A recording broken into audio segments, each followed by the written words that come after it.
રાજ્યમાં ગ્રામ પંચાયતની ચૂંટણીનું ચિત્ર સ્પષ્ટ થતું જઈ રહ્યું છે અને સરકારમાં સમરસ ગ્રામ પંચાયતના અભિગમને પણ આવકાર મળી રહ્યો છે। ત્યારે પંચમહાલ જિલ્લાના ગોધરા તાલુકાની ગવાસી ગ્રામ પંચાયત સતત બીજી વાર સમરસ થઈ। TV13 ગુજરાતી ન્યૂઝની ટીમ ગવાસી ગામ પહોંચી। ગામમાં લાઇટ, પાણી, રસ્તાઓની સુવિધા છે, પરંતુ હજી સુધી શિક્ષણ માટે દૂરના ગામમાં જવું પડે છે, જેથી સરપંચ પાસેથી ગામ લોકો અપેક્ષાઓ રાખી રહ્યા છે કે ગામની સ્થિતિ હજી પણ સુધરે અને ઉચ્ચ શિક્ષણની વ્યવસ્થા અહીં આવે। લોકશાહીના ડંકા વાગી ગયા છે, એટલે કે ચૂંટણીની જાહેરાતો થઈ ગઈ છે, ત્યારે સરપંચો પોતાના ઉમેદવાર સાથે પોતાને ઉમેદવારી નામ નોંધાવવા જે જંગી મેદાનને લડી જતા હોય છે। પરંતુ ગોધરા તાલુકાનું એવું ગામ કે જ્યાં ગામના લોકો છેલ્લા 2 ટર્મથી સમરસતા દર્શાવી અને જે સરપંચ છે તે ચૂંટતા હોય છે। હજી ચોક્કસ છે આ જે ગ્રામના દ્રશ્યો તમને બતાવવાના પ્રયત્ન કરીશ। ગવાસી ગામ છે, ગવાસી ગામમાં છેલ્લા 2 ટર્મથી જે સરપંચ છે તે સરપંચની ગામના લોકો સમરસતાથી તેઓ સરપંચની પસંદગી કરતા હોય છે। જાણવાનો પ્રયત્ન કરીશું ગામના જ રહીશો દ્વારા। ખાસ કરીને ગામમાં લોક સાહિત્ય કલાકાર તરીકે ગુજરાતમાં ખૂબ નામચીત નામના ધરાવતા બહાદુરભાઈ ગઢવી સાથેથી શું કહેશો, કેવી લાગણી છે અને ગામમાં સમરસતા વિશે તમે સરપંચને શું કહેશો? આજના પ્રસંગે અમારું ગામ સમરસ થયું છે।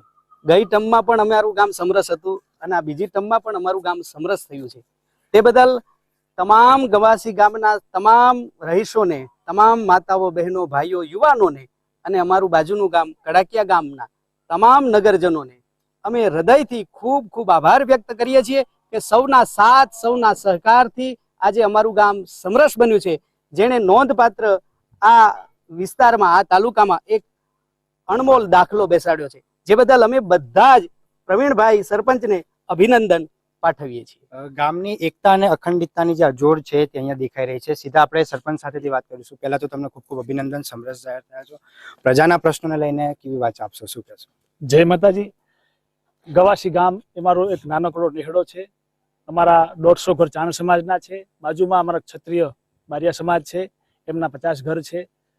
મને આનંદની એ વાત છે કે ગામમાં એકતા જળવાઈ રહે, સમાજનું એક બંધારણ જળવાઈ રહે અને વિકાસના કાર્યોમાં વેગ મળે।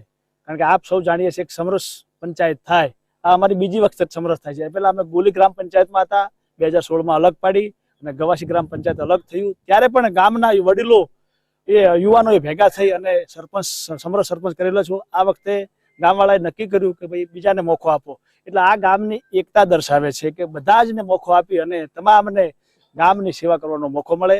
આ વખતે ગામના વડીલોએ, યુવાનોએ મને એમને ગામની સેવા કરવાનો મોકો આપ્યો, એ બદલ હું તમામ વડીલોને, યુવાનોને ખૂબ ખૂબ આભાર માનું છું। અને જે પણ એ મારા પ્રત્યે વિશ્વાસ મૂક્યો છે, એ અમે તો ચારણ સમાજ પહેલેથી માતાજીને માનવાવાળા માણસો છીએ, જગદંબાના ચરણોમાં પ્રાર્થના કરો। એમાં જે સમાજમાં મારી ઉપર વિશ્વાસ મૂક્યો છે, એ વિશ્વાસ હું પૂરેપૂરો પરિપૂર્ણ ઉતરું એવી મને શક્તિ, બુદ્ધિ, તાકાત અને આવક આપજે ભગવતી। બોલીએ સોનબાઈ માત। જે પ્રકારે જે ગામના લોકોનો વિશ્વાસ હતો, ગામના લોકો સાથે વાત કરીશું કે જે યુવા સરપંચને સમરસ જાહેર કર્યા છે, કયા કયા પ્રકારના તેઓના જે લક્ષણો તમે જોયા હતા, કયા પ્રકારની આશા સાથે તેઓને સમરસ જાહેર કર્યા? અમારા ગામના યુવાન જે આ સરપંચ બન્યા છે, એ હોદ્દા પણ નહોતા તો બી 2 વર્ષ પહેલા ગામને જે ખ્યાલ ના એવું વસ્તુ ગામની અંદરમાં લાવ્યા છે અને આ 5 વર્ષ અમને આપ્યા છે। એના માટે આપ્યા છે કે ટેકનોલોજી છે, પશુઓની અંદરમાં મોડિફિકેશન લાવે અને અલગ અલગ રીતની અંદરમાં ગામનો વિકાસ થાય, જેવું કે ડેરી છે, પશુપાલનમાં વિભાગમાં છે, એવો અલગ અલગ જગ્યા આપણો વિકાસ થાય, એની માટે અમે એમને સૂચવ્યો છે અને સારું એવું કામ કરજે એવી પૂરી અમારી આશા છે અને કરશે જ। જે પ્રકારે યુવાનો જણાઈ રહ્યા છે, યુવાન સરપંચને ચૂંટવામાં આવ્યા છે, નવીન ટેકનોલોજીના વિષય પર સરપંચ અગાઉ વિકાસના કામો કરશે તેવી આશા સાથે છે। આપ શું કહેશો સરપંચ વિશે અને સમરસ જાહેર કર્યા છે? અમારા ગામમાં અગાઉ પણ સમરસ સરપંચ જાહેર થયા હતા। આ વખતે પણ સમરસ બિનહરીફ સરપંચ અને 8-8 વોર્ડ જાહેર થયા છે। તો જ્યારે સમરસ થાય ત્યારે ગામની એકતા અને અખંડિતતા જળવાઈ રહેતી હોય છે। અમે ભવિષ્યમાં પણ એવું જ કરવા ઈચ્છીશું કે ભાઈ ગામ નાનું છે, એક જ વસ્તી છે, એટલે કાયમી એકતા જળવાઈ રહે। સરપંચ પાસે અમારી એવી અપેક્ષા રહેશે કે આપ શિક્ષિત છો, યુવા છો, તો ગામની જે જરૂરિયાતો છે પ્રાથમિક, એ જરૂરિયાતો પૂર્ણ કરવા માટે આપ પ્રયત્ન કરશો, આખું ગામ આપની સાથે રહેશે। ગામની એકતાનો અખંડ જે આ ઉદાહરણ છે અહીંયા જોવા મળ્યું છે। આપનું શું કહેવું છે યુવા સરપંચ? અમારા યુવા સરપંચ શ્રી પ્રવીણભાઈને પહેલા તો ખૂબ અભિનંદન આપીએ છીએ। અમારા વડીલોને, જે અમારા જે યુવાનોને સાથ આપે છે વડીલો, એમને તો ખૂબ અભિનંદન આપીએ। પરંતુ જે પાણીના પ્રશ્ન છે એ પણ હવે સોલ્વ કરશે અમારામાં. લાઇટનું કામ છે એ પણ હવે સારું કામગીરી 2.5 વર્ષમાં કરી છે અને આગળ પણ કરતા રહેશે. 5 વર્ષમાં પૂર્ણ કરશે એવી અમારી અપેક્ષા છે.